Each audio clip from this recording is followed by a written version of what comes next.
now is 6:14, which means it's weather on the fours with meteorologist Thomas Geboy. And Thomas, it's another cold one today. People need to be prepared. Yeah, especially this morning where we're near freezing in Salt Lake City. We have plenty of spots this morning that are below freezing, and in parts of the eastern and central half of the state, it's just downright cold out there. But as we go through today, we're going to get more sunshine. We're also starting a warming trend that begins this afternoon. But as we move into next week, we could see another storm on the way, but I'm thinking this weekend it is going to be absolutely beautiful. We'll talk more about that coming up in just a moment. But again, as you're heading out the door, it's cold.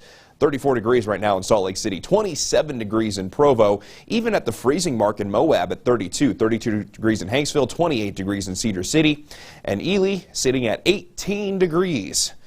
That is cold for sure. And if we do get down to freezing in Salt Lake City, we will be ahead of schedule when it comes to our earliest average freeze, which is normally on October 19th based on averages.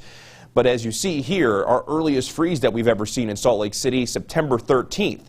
Thankfully, we did not see freezing temperatures on September 13th. It was quite mild throughout the month, and I think that's probably how it should be. On the radar currently, there's not much going on, and not much will be happening as we go through today, and the reason being is a dome of high pressure is now beginning to work its way in. So it's moving in from the Pacific, just off the California coast. But with our winds being out of the northwest as we're on the northeastern side of the high pressure, temperatures today will still remain below average. But as this high pressure continues to move from west to east, we'll see more of a westerly flow and then eventually a southerly flow. And that's going to be the reason why we see some slightly warmer temperatures for this upcoming weekend. And by Sunday, we'll be very close to seasonal averages. But for today, temperatures about 10 to 15 degrees below average in Salt Lake City with a high of 52. But that'll feel a lot nicer compared to what we've gotten used to. 52 degrees in Delta, 54 degrees down in Cedar City, 69 degrees in St. George, and we'll see upper 50s in both Moab and Bluff with 57 and 58 degrees respectively.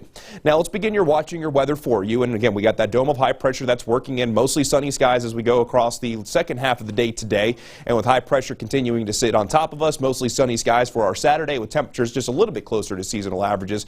And then with more of a southerly flow, temperatures will be very close to seasonal averages heading into Sunday. But you'll see with those changing of the colors that as we go from Sunday into Monday, another quick moving system is going to be arriving, and that will help kind of level off the temperatures a little bit. It doesn't look like it's going to be getting too chilly, but it'll definitely be cooler, especially in the northern half of the state as we add a rain chance as well. And looking at the temperature trend for Salt Lake City over the next handful of days, we'll see that gradual warming trend through Sunday getting very close to the average high before those temperatures take a little bit of a dip for Monday and the Tuesday, but it doesn't look like we'll see a dip like we saw just yesterday. But for St. George, upper 60s today, then it's more so middle 70s for Saturday and Sunday, as temperatures continue to remain in the 70s for your Monday and Tuesday of next week with overnight lows predominantly in the 40s.